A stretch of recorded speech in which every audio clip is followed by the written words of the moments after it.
रामू हलवाई की तू लगती जलेबी।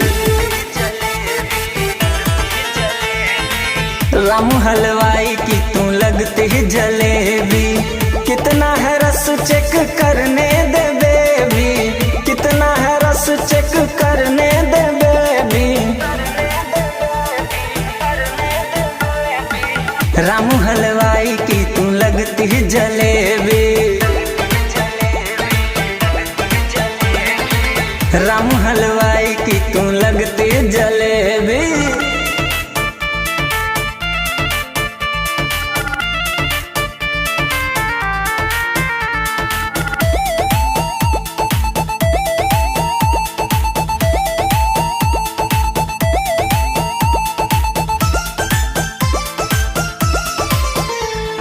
चारों तरफ है चर्चे तेरे, तेरे ही प्रचार है। जिस जिसने भी देखा तुझको अब तक वो बीमार है। हाँ, चारों तरफ है चर्चे तेरे, तेरे ही प्रचार है। जिस जिसने भी देखा तुझको अब तक वो बीमार है।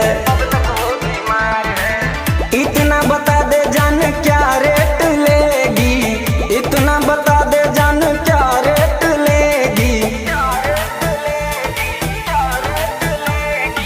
रामू हलवाई की तू लगती जलेबी।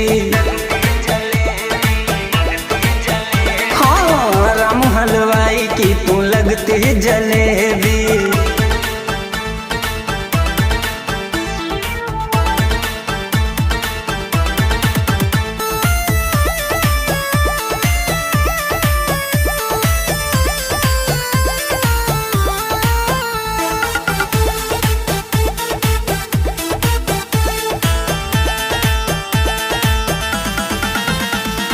गरम जवानी जी ललचाए, टाइट फिगर कमाल का।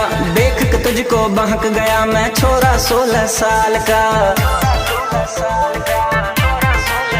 हाँ, गरम जवानी जी ललचाए, टाइट फिगर कमाल का। देख के तुझको बहक गया मैं, छोरा 16 साल का। इतना बता दे पहले किसको तू देगी, इतना बता दे पहले किसको तू देगी।